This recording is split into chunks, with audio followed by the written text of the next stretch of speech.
I'm Colleen. Welcome to my channel. I'm going to talk about things that I like, and today I'm going to talk about one of my all-time favorite things, which is Sapphic historical romance novels.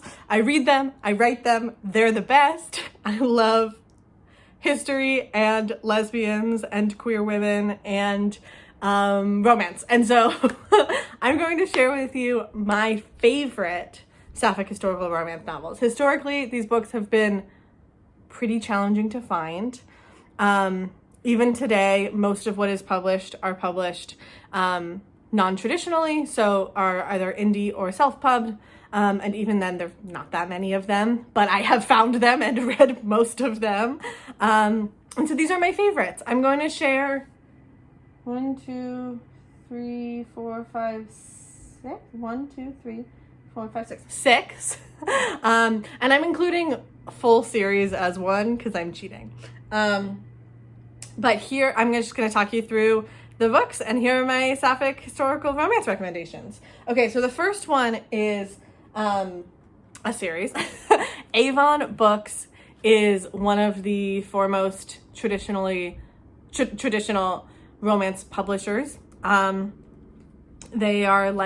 They've been on the forefront. They're responsible for a lot of the really big ones historically, as well as they are currently the publishers of Julia Quinn, Tessa Dare, Sarah MacLean, big names. And so they published in, this might have been 2018, their first ever Sapphic historical, 2019, their first ever, might have been their first ever Sapphic, but it's certainly the first Sapphic historical. And that is Lady's Guide to Celestial Mechanics by Olivia Waite. I am going to, as I talk through these books, call out identities of the writers insofar as they have been publicly shared, because I think that can be helpful.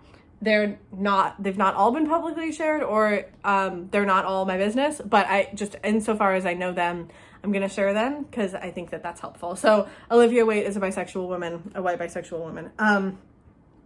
And so she wrote this book, which is about it's all about astronomy and an astronomer who is a widow who falls in love with her companion. You know, it's extremely exciting. It's a really gorgeous cover, obviously. And Olivia Waite, her Sapphic historicals are all working class, which I think is amazing. I do believe that they're all Regency set. Let me see if I can find the date. Yeah, okay, 1816. So 1816, they're all working class, but they have cool jobs. So this is an astronomer. And the next in the series, which is actually my favorite, but is most people's least favorite, is The Care and Feeding of Waspish Widows, which again has a widow, and they're beekeepers. And one of them's a beekeeper, and one of them is a printer.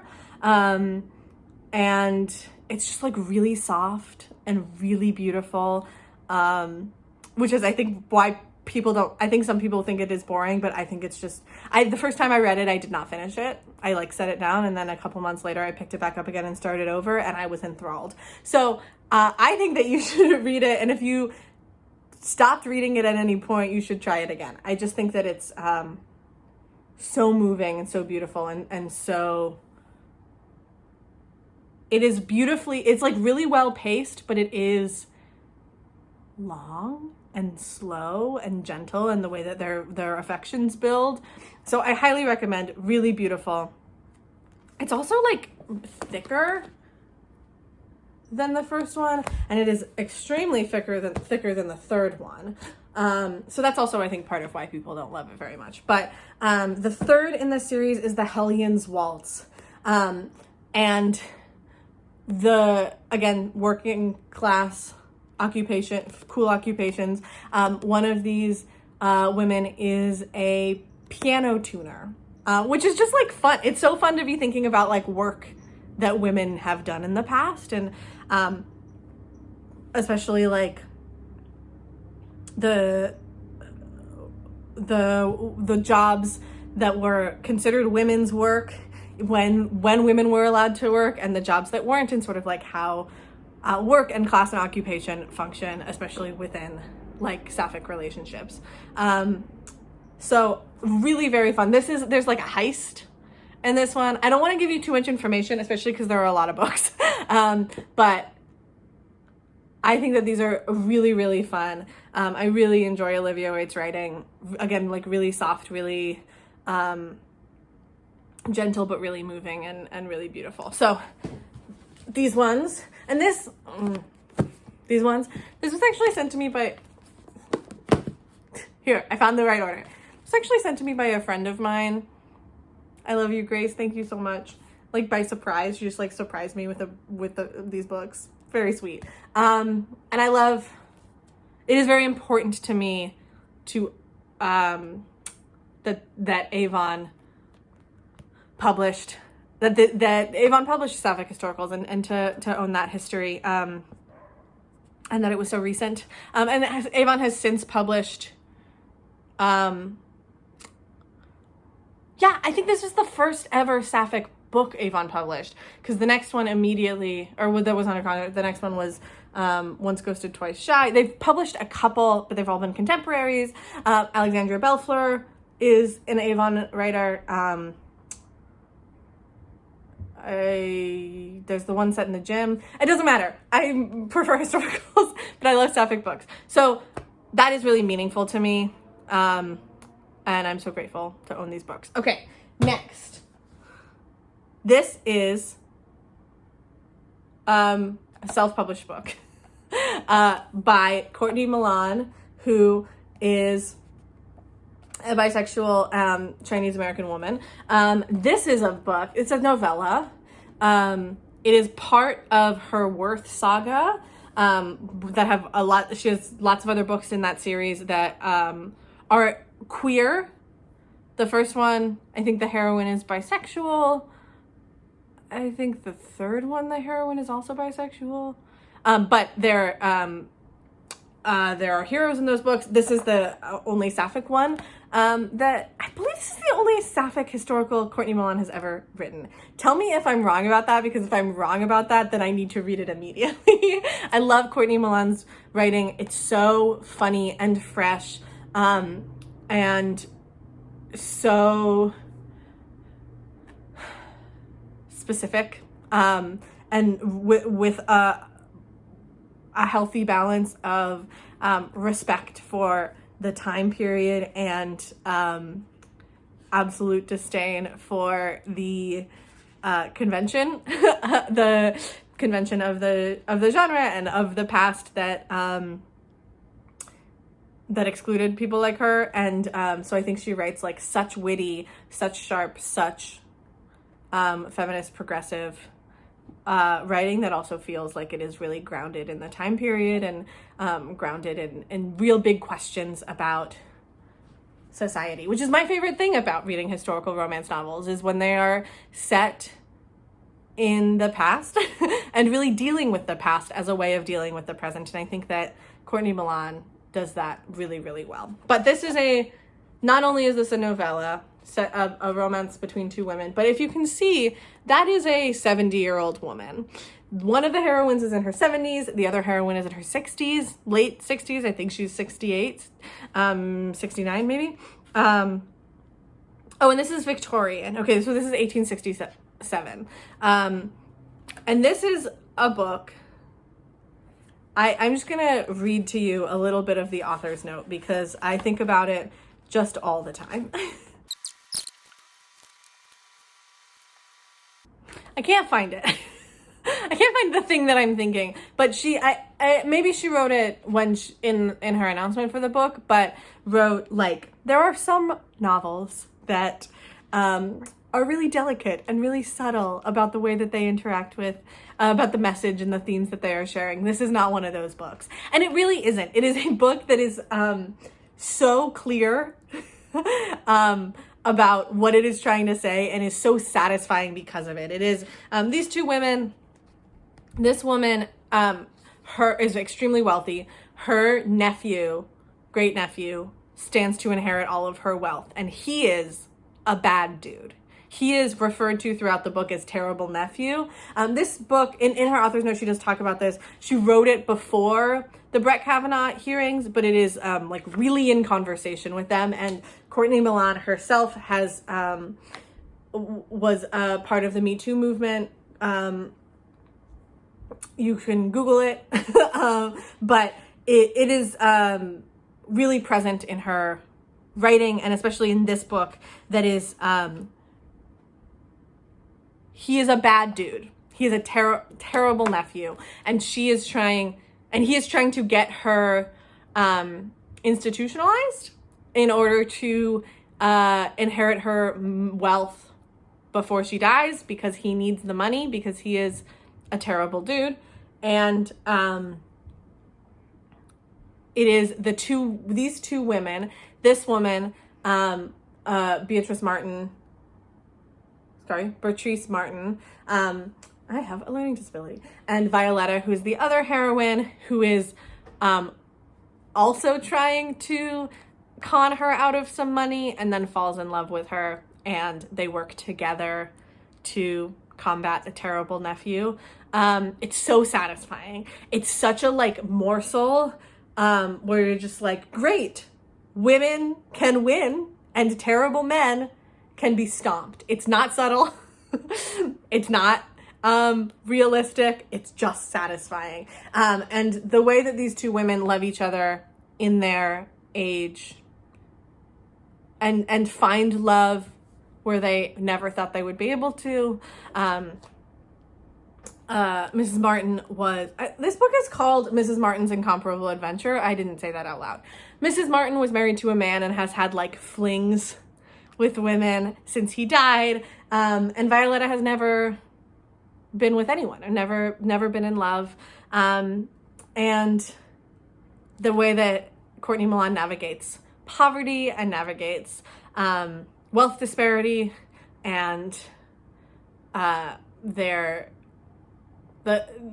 reading sort of age in these bodies, really beautiful, so satisfying. Very little. Courtney Milan is amazing. Okay, the next book I have here is Perks of Loving a Wildflower by Erica Ridley. This was actually a gifted copy, so thank you so much to Forever for this copy. This is part of the Wild Winchesters series. I think it's the second book in that series. I didn't read the first. And then this is a Sapphic book, so I did read this one. But the Wild Winchesters, the premise is that they are this family of adopted siblings. They're adults, but whose adoptive father was part of the aristocracy, and they're sort of like outcasts, but they're mischievous and they're like tricksters. And the first book is a heist, and this book, Tommy, who is one of the heroines, is a master of disguise, and Philippa is the other heroine, and is just like a sweet, quiet debutante. And Tommy has spent a lot of time, has loved her from afar, and knows that Philippa has to marry a man, and yada, yada, yada. But Tommy has, over the course of their time, what I'm about to say is going to sound creepy, but it's not creepy. Like disguised herself as different women, as different people, for convenience, for other things that they needed to do, and like been in proximity to Philippa, and has just loved her from afar. And it's the story of them loving each other. I mean, look at this beautiful cover. This is a gorgeous cover. Cool story behind this cover is that this was taken during lockdown. The model just happened to be married to another model, and so they could take this photo that's so gorgeous and shows their like real abiding love for each other, and it's beautiful colors. And so I love this cover. I have issues with this cover, and my main issue is that Tommy is gender nonconforming. Tommy has been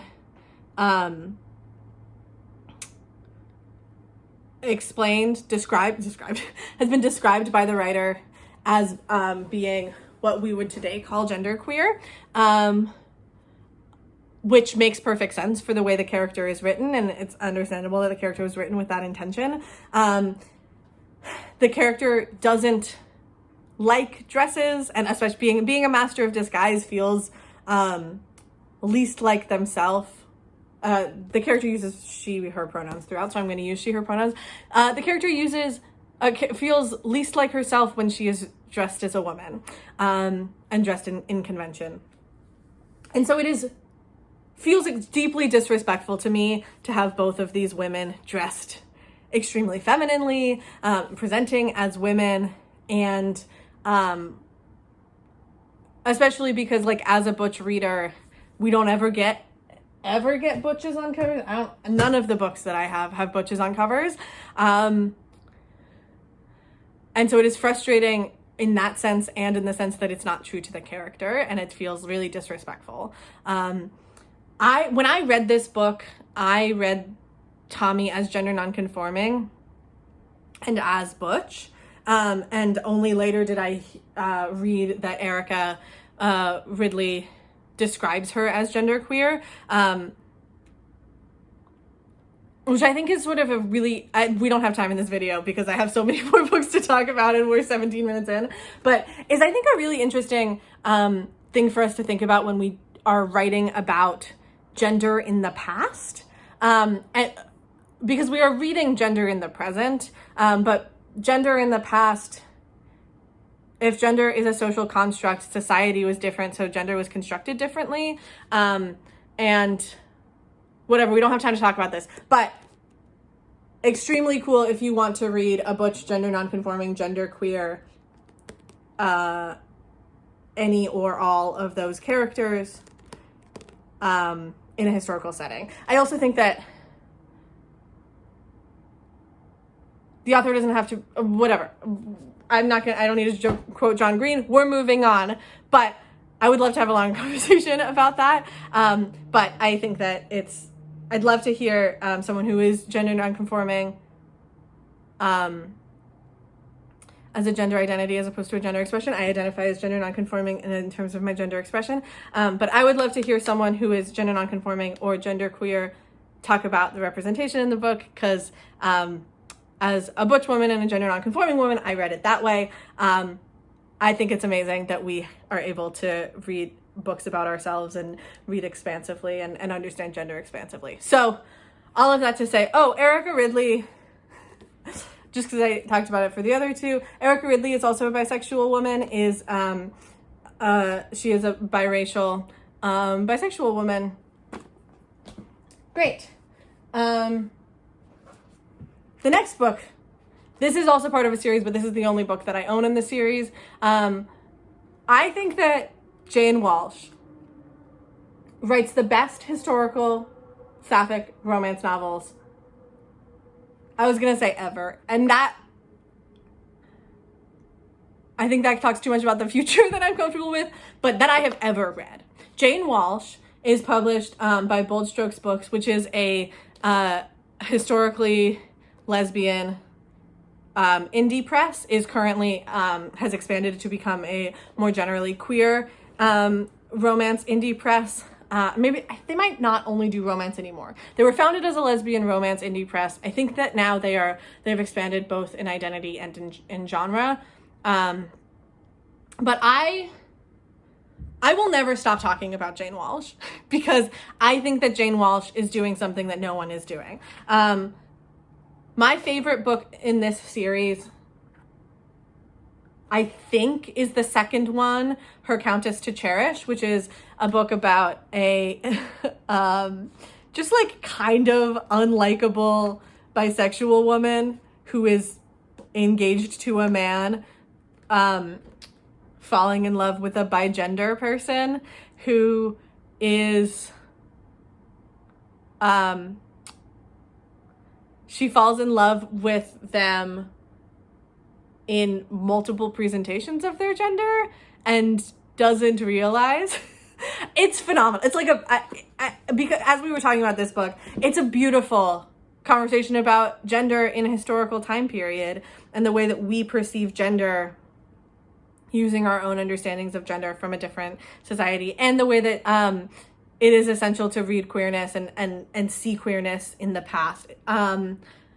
It's phenomenal. The first book in that series is called Her Lady to Love. The second is Her Countess to Cherish. The third is Her Duchess to Desire. I think Her Countess to Cherish is my favorite one. But Her Duchess to Desire is also so good. This is an Ice Queen Duchess who is getting her home renovated. And the other heroine of this book is a butch single mother interior designer. It's amazing. And she is in a lavender marriage. In addition to the fact that these romances themselves are so beautiful and so intricate and really do like turn tropes on their heads. In Her Countess to Cherish, the like way that it deals with the formation of a queer family and the like surprise pregnancy and like taking these tropes that are traditionally and essentially hetero romance tropes and turning them on their head in a historical and like deeply profoundly queer context, allowing us to expand our understandings of what historical love stories can encompass. Beautiful. And these books are also really invested in queer community, historical queer community. There are like lots of queer nightclubs and queer businesses, and like I said, she's in a lavender marriage, and all three of those books are connected by community and friendship. And her series after that, the something Spinsters of Everly, maybe? Whatever. The series that she's currently writing is also really concerned with queer community, queer friendship, queer female friendship especially. No one has ever done anything like Jane Walsh, and I aspire to write the way Jane Walsh writes, and write community and romance and gender and revolution in the way that Jane Walsh does, finding revolution in the way that we talk about the past. I just, if you get a single thing from this book or from this video, pick up a Jane Walsh book. They're just the best, and no one ever talks about them because they're indie press. But it's all I want is for everyone in the world to read Jane Walsh. If I became a ruler of the world, the first thing I would do would be to solve world hunger. The second thing I would do would be to make everyone read Jane Walsh. I want to shout it from the rooftops. Read Jane Walsh. Okay. The next. Oh, I'm just going to hit myself in the head. The next. Oh, Jane is a lesbian. Is also Canadian. And when are these set? Are they Victorian? Oh no, okay, these are Regency. This is 1813. Okay. Again, I have turned my AC off to talk to you guys, and I'm so hot. Okay, we gotta keep chugging because I need to turn the AC back on. Okay. Departing a little bit, because now we're getting a little bit farther into time. This is Patience and Esther by S.W. Searle. I don't know anything about this writer. But this is a graphic novel, and it is a graphic novel. It is a graphic novel set in the Edwardian time, as you can see here, an Edwardian romance, between a Scottish woman and a South Asian woman who are maids in an aristocrat's home. So think Downton Abbey. It's like about a decade before Downton Abbey, but think Downton Abbey, maids falling in love. And it spans like 10 years, I think. This is a book I got at the Ripped Bodice grand opening, the Ripped Bodice grand opening. I'd read it previously, and I love it so much. I mean, okay, I just can't show you a spicy scene. I'm sorry, that's not my fault. I'm just not allowed. But like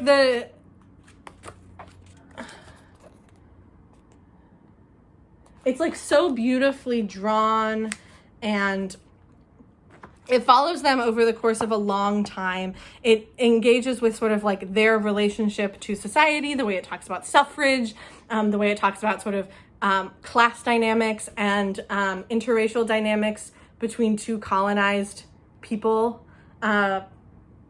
one of whom is not white, and the way that they are treated differently, given that they are the same class, given that they are both accented. It just is. It talks about colonialism in a way that I think that we sometimes forget to do when we write historical romance and read historical romance. It talks about suffrage in a way that I think is really satisfying with regards to class dynamics, and one of these women is a fat woman, and the way that is dealt with, and the way that is portrayed visually, stunning, absolutely stunning, beautiful romance. And then there's also like an extremely fun sneak peek at the end that is what if these characters existed in the 20th century, and that is really fun. So it's like, ooh, cool, okay, so now let's just transplant them back into the now times. Really fun, really beautiful, highly recommend. If you're a graphic novel person, definitely recommend. But if you're looking for something a little bit different, it's beautiful. The next book, hi Diane. The next book that I want to talk about, the final book that I want to talk about, is by Adriana Herrera, who is one of, I think, the most important voices writing in romance today. She is a bisexual Dominican woman. This is the book that we're talking about, An Island Princess Starts a Scandal. Diane, can I help you? Which just came out, actually. It came out, I don't remember. Are you kidding? Okay, it's not going to tell me. It came out earlier this year. But I love this book. It is a really beautiful book. It is the second in her series, Las Leonas series, that is Dominican, Caribbean women, because this heroine is actually, I think, not Dominican. Caribbean women in Paris, for the most part, during the 1888 World's Fair is, I believe, the date. 1889 World's Fair. But this is a book between an heiress, a Caribbean heiress, and a woman who is also a widow, who is, I think she's a duchess. If my memory serves, she's a duchess, who, and they just fall in love. I'm gonna be honest, I'm running out of steam, but this is a great book. It is sharp, and it is, both of these women, yeah, she's a duchess. Both of these women are extremely imperfect and extremely messy, and trying to figure out what it means to live in a world of capitalism and live in a world of patriarchy as powerful women, and trying to figure out how to take care of the people they love inside of a system. And they, I think, meet at a sex club, if I'm remembering correctly. But it just is, it's Adriana. And so it is so funny and so smart and so sharp, and so lush. There's like beautiful descriptions of food throughout, beautiful descriptions of and like extremely respectable descriptions of these women's bodies and the way that they are interacting, and just like extremely lovely, extremely fun, and both people we don't see often in historical romances and settings we don't see often in historical romances. And so I highly, highly recommend reading some Adriana Herrera, and specifically you should read this one. This is her first ever historical series. The first one is Between a Man and a Woman. The second one is Between Two Women, and the third one is Between a Man and a Woman, and it's coming out sometime next year. Adriana has never written a full-length Sapphic before this. She wrote a couple of Sapphic novellas that are very good, highly recommend, but they're not historical. And this is her first historical series. This is her first full-length Sapphic. Adriana is a real gift to the genre, and this book is, I think, magnificent. So these are the books that I recommended to you today, and I recommend that you read them if you want to read Sapphic historical romance. If you write Sapphic historical romance, it's important that people know that they do exist and we do exist, even if they don't exist enough. And that's why we should write more. So read Sapphic historical romance, please, I beg of you. And let me know if you've read any of these. If you plan on reading any of these, let me know. Okay, like and subscribe if you want to hear about like my journey writing Sapphic historical romances, more thoughts about romance and queer women and the past, all of which I talk about together and separately. And thank you so much for watching.